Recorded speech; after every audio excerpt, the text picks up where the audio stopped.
Hey, good morning again. This is Jeffrey Paul. A little early today. I hope I don't throw your schedule off. I want to inspire you really early, but really I'm taking my son Joshua to the airport, so I don't want him to be late and miss his airplane. So I figured I'd just give you inspiration early and hopefully you'll see it and be able to respond to the challenges that I give you today. Yesterday there were so many great responses and so many great shares and so many great comments about what's the one thing that you could do right now in your remaining part of the year that could make the rest of the things in your life easier or maybe unnecessary. Well, that's what we talked about yesterday. But now your questions came back, but what's the one thing? And so suddenly everybody really gets kind of confused. What's the one thing?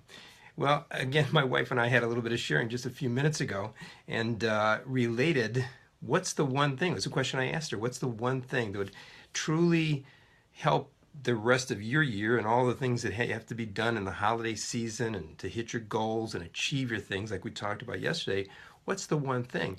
Well, normally when you narrow down anything to one thing, it gets really scary. It really does, because we have so many things, so many things that are on our plate, on our schedule, on our preparation, our to-do list, our calendar. You feel it? And the more the funnel of the end of the year comes, it becomes more relevant that we're doing too much. We're doing so much, and not always bad things, a lot of good things. Well, here's what I did in my meditation. I asked in my spiritual time with the Lord, I said, hey, give me an insight of what's the one thing. I went through a lot of things. I went through like one thing in every area of my life, and I put that list together yesterday. Oh yeah, I do my homework as I ask you to do. And I went through that process.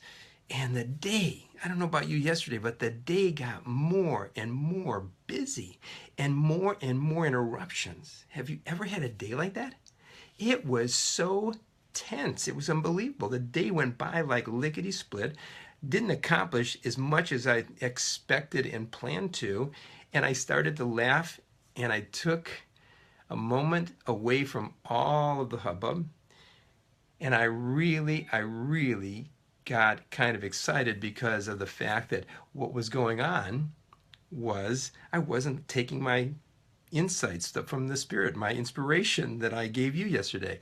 So I slowed it down at the evening. My grandchildren came over, and I realized I had not done the one thing that I determined to do, and that was to truly stop throughout every hour of every day. Stop, take a deep breath, go within, and hear that still, quiet voice instruct me on what I'm doing, what I need to do, or what I shouldn't be doing. Now, that's pretty simple, isn't it? But it is the one thing that I know for me, and I really think probably for you too, is the one thing that if we would stop the world around us just for 3 minutes,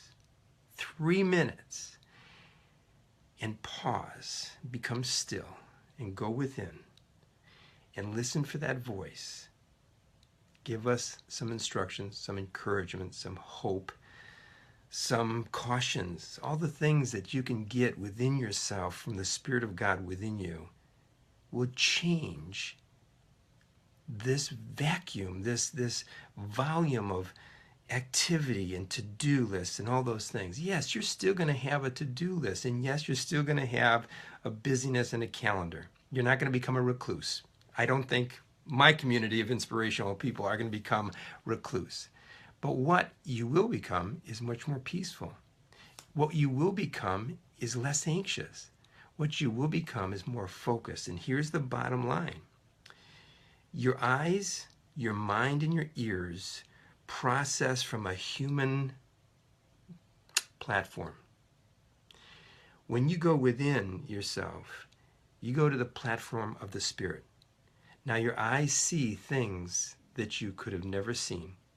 Hear things like that still quiet voice that you would have never heard rushing to do more and work harder at. And your mind perceives ideas that creates an energy that draws good to you, draws the right people to you, and like a magnet, the other side opposes and blocks and pushes away those things that are not good and pleasing and perfect for your life. Sound good for you? Well, here's your challenge. Today, take today and stop every hour, just 3 minutes. Just 3 minutes. Take 1 minute to take the deep breaths, close the eyes, get quiet. Take the minute next to just hear that voice within you, just coach you, just give you the structure of inspiration and encouragement and hope. And take the next minute and realign your thoughts, how you're seeing and hearing the life around you. If you'll do that, what you're going to find is every day is going to be expanded. Every day is going to be filled with the good that God has planned for you. Now, if you want a scripture to kind of relate to this, it's 1 Corinthians chapter 2, verse 9 through 16. No eye has seen, no ear has heard, no mind has perceived what God's got planned for you. And so I'm going to excite you just to let you know it's planned for you. It's ready for you. Stop. Become still. Go within. Listen to that voice. Realign the next steps that you take. And do that every hour throughout this entire day. And life is going to get so much better. And we're going to go into the best year ever. So until I see you tomorrow morning, give me some likes, give me some hearts, give me some comments, and continue to share this with others so that they continue to slow down, to see with spiritual eyes, think with spiritual mind, and hear with spiritual ears, to have a life that is abundant. Remember, beauty and change begins within you, and that's where you need to go to get that kind of spiritual enlightenment. I'm Jeffrey Paul. Can't wait to see you tomorrow morning. Have a good day.